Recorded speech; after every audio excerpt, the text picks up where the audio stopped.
고난주간 넷째 날 십자가에 달리신 예수님에 대해서 묵상하겠습니다.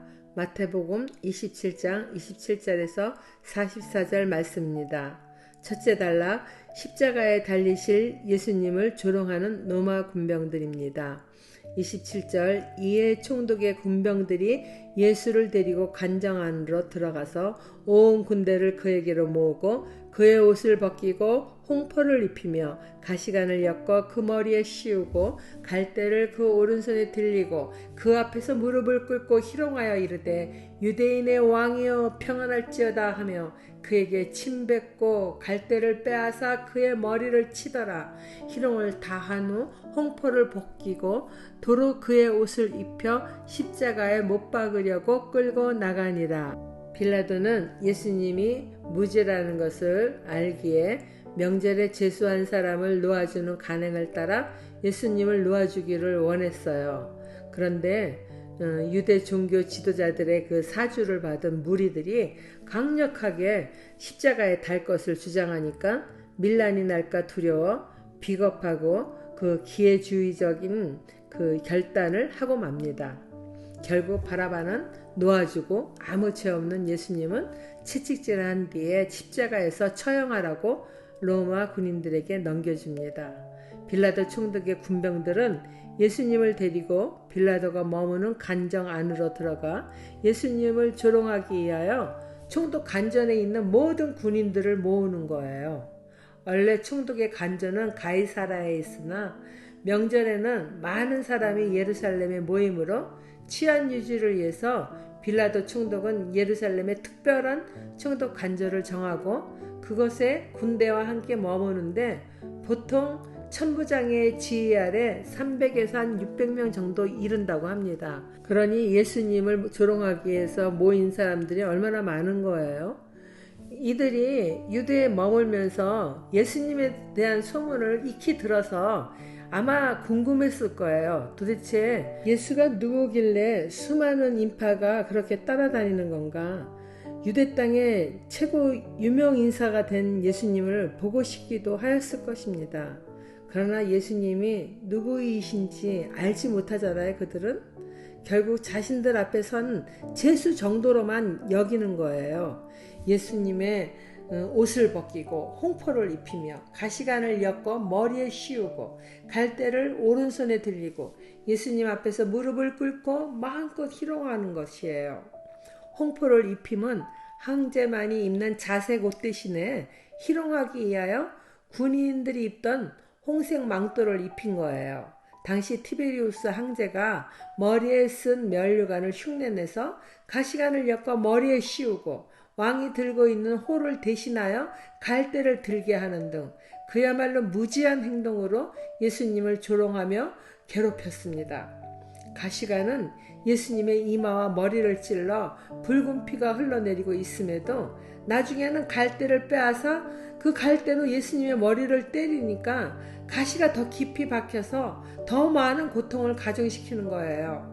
모욕하기 위해서 침을 뱉고 실컷 조롱한 뒤에는 다시 홍포를 벗기고 예수님의 옷을 다시 입힌 뒤 십자가에 못 박기 위하여 성문 밖으로 끌고 나가는 거예요. 적용 질문입니다.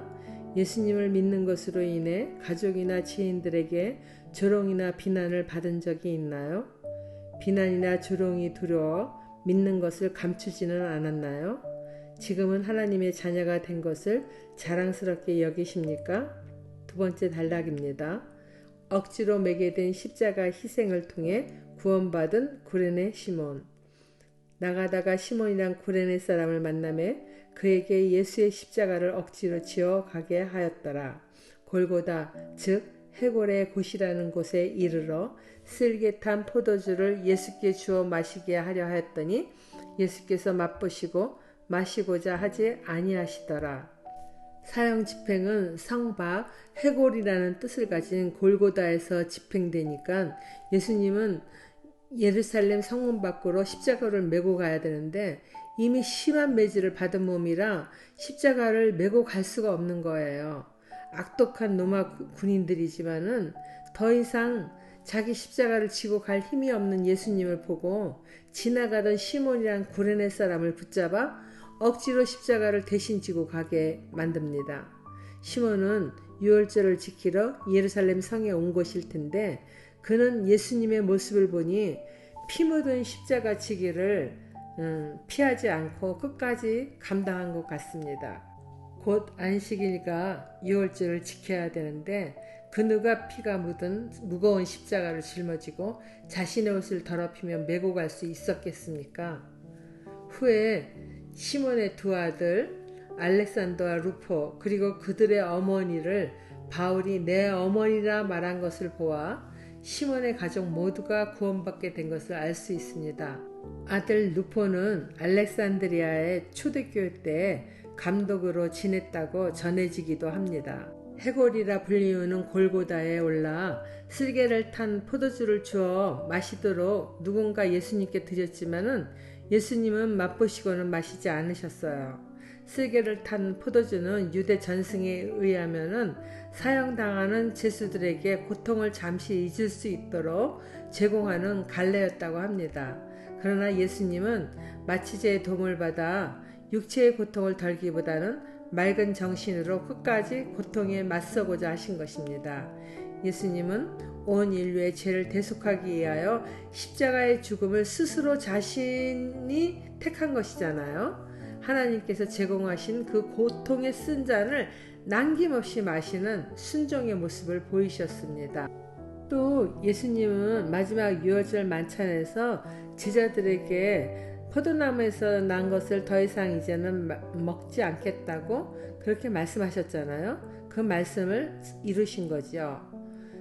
35절 말씀입니다. 그들이 예수를 십자가에 못 박은 후에 그것을 제비 뽑아 나누고 거기에 앉아 지키더라.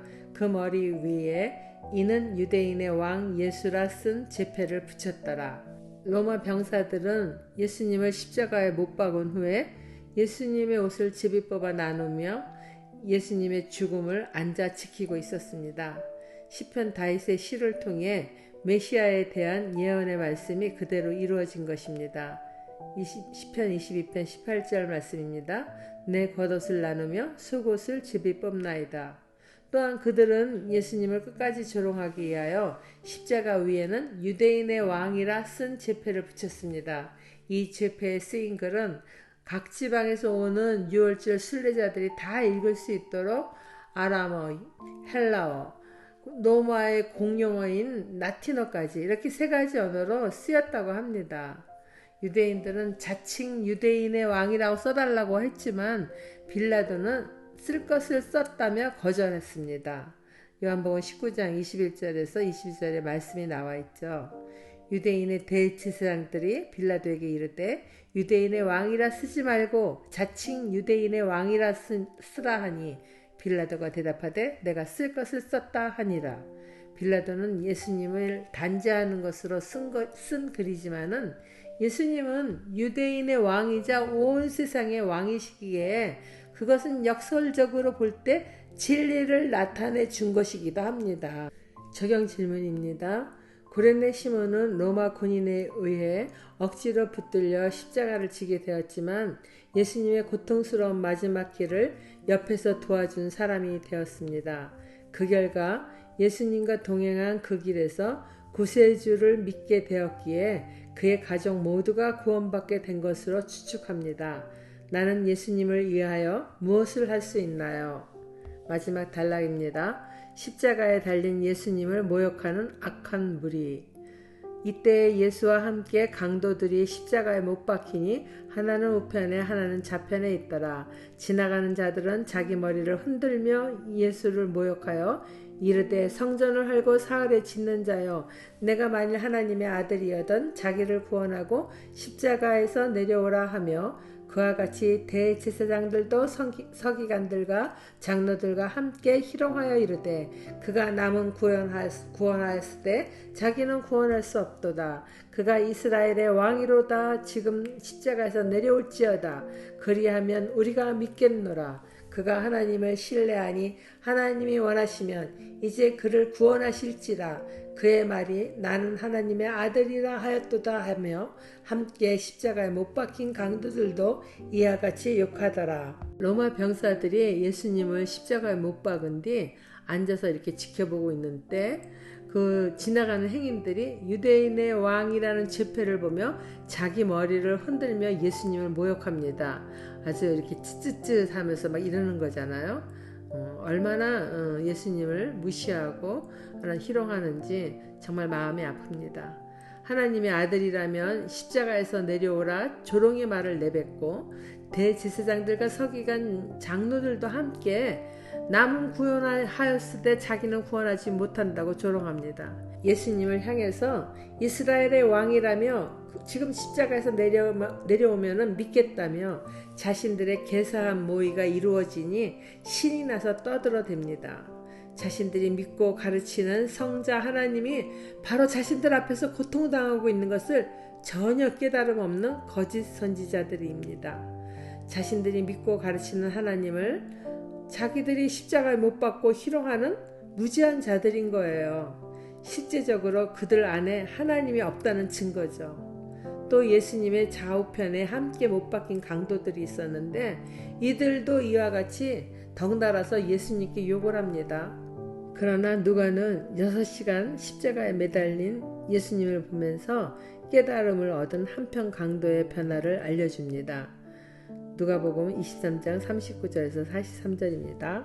달린 행악자 중 하나는 비방하여 이르되 내가 그리스도가 아니냐 너와 우리를 구원하라 하되 하나는 그 사람을 꾸짖자 이르되 내가 동일한 정죄를 받고서도 하나님을 두려워하지 아니하느냐 우리는 우리가 행한 일에 상당한 보응을 받는 것이니 이에 당연하거냐 이 사람이 행한 것은 옳지 않은 것이 없느니라 하고 이르되 예수여 당신의 나라에 임하실 때에 나를 기억하소서 하니 예수께서 이르시되 내가 진실로 내게 이르노니 오늘 내가 나와 함께 낙원에 있으리라 하시니라. 적용 질문입니다. 하나님을 믿고 가르치기까지 하는 자들 안에 하나님이 안 계십니다. 내 안에 하나님이 계신 것을 확신하십니까? 하나님의 뜻과 내 뜻이 다를지라도 언제나 하나님의 뜻대로 살아가기 원하나요? 하나님이 내게 허락하신 십자가를 잘 감당하고 있나요? 기도하겠습니다. 나의 죄를 대속하기 위하여 심한 매질과 온갖 수모와 조롱을 묵묵히 감당하신 예수님, 죄송하고 감사합니다. 예수님의 십자가의 희생이 얼마나 귀한 것인지를 깨달을 수 있는 믿음을 주셔서 또한 감사드립니다. 이 큰 사랑을 헛되이 버리는 자 되지 않도록 충성하는 삶을 살아가기 원합니다. 이 땅에서 남은 시간 동안 예수님을 위해 살아가는 자 될 수 있도록 인도하여 주세요. 예수님 이름으로 기도드립니다. 아멘.